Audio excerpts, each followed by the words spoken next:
Good morning, it's Dr. James. Hey, I do hope and pray this message finds you and your loved ones peaceful, thriving, and well. So this morning's message is either going to make you feel like, woohoo, game on, or it's going to be like, I'm not sure if I wanted to hear that. So this morning, I want to begin with a quote that's going to make you feel, hopefully bring up goodness for you, or it's going to hopefully compassionately make you want to look at your life and examine, are you still growing? Are you still studying what it is that makes you come alive?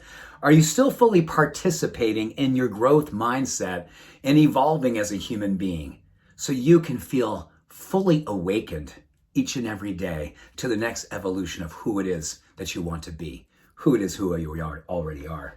So Seneca said, and Seneca was a very wise Stoic philosopher, and he said this thousands of years ago, leisure without study is death, a tomb for the living person. Leisure without study is death. It's a tomb for the living person. Do you know anyone who sometime in their life decided that, oh my gosh, I am just going to go on cruise control. I'm just going to go on automatic pilot. I'm going to retire. All of those things, I'm not judging, but I'm just going to share some research with you that's just very, very interesting. In the spaces where across the planet they have these things called blue zones, places where people live long and strong, well into their 90th, 100th birthdays, more than any other place in the world. The very interesting thing, and particularly in Okinawa, they boast the highest number of centenarians in the entire world. They do not have a word for retirement. There's no such thing. They really believe, and it's woven into the fabric of their day, every single day is an opportunity to study what makes you come alive. Every day is an opportunity to grow. There is no such thing as just kind of pulling back and moving into leisure mode. There is a beautiful study that comes out from Carol Dweck from Stanford, and she talks about someone who has a growth mindset, someone who has a student way of looking at life. Those people, like no other, have a tendencies towards very strong resilience when it comes to mental health and emotional well-being. These are the people who seem to be more open to the ideas of how it is that bringing challenge into your life and not needing to be perfect, but needing to be open and wanting to proceed in that growth, learning more, becoming more, evolving into more. Those people mentally, emotionally, and spiritually tend to have the greatest level of happiness and resilience. Why?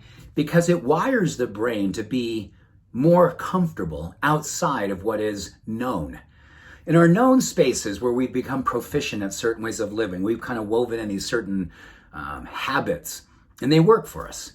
And then we say to ourselves, you know what? Am I habitually becoming someone who's so predictable, I'm not growing any longer? Is there anything I can do to pull myself out and begin to grow again? Right now, I'm presently working on conga drums and Spanish. I do my very best to dedicate each and every day time to focus on that. And as well, I read at least an hour a day. I do it because I two reasons. Number one, it makes me happy. That's probably the most important thing. I feel happy when I'm learning. I'm not a person who, when I was in my younger years as a student through grade school and high school, I was not a good student. And I had so much fear around learning. Studying for me was something where I just felt like I was never going to make it anyway in terms of tests and the ways that they were judging me, that I just sort of gave up on it. And I got lost in that experience. So today I'm having a lot of healing in that world. And I do believe each and every day that when we ask ourselves, what is it to be a student, i.e. a disciple of what makes you come alive? Study what makes you come alive. Be an observer of what makes you come alive. Harvard says that when they look at people who live long and live strong, tend to have great social circles, strong social circles and relationships. And they also tend to be people who have a profound effect of elevating other people. They tend to be the ones who have deep life satisfaction. And as you look at the research, satis, which is in Latin, enough, action. These are people continually take enough action in their life to continue to grow, to continue to learn, to become more of who they want to be. Abraham Maslow, in his hierarchy of being, at the very top, talked about something called self-actualization.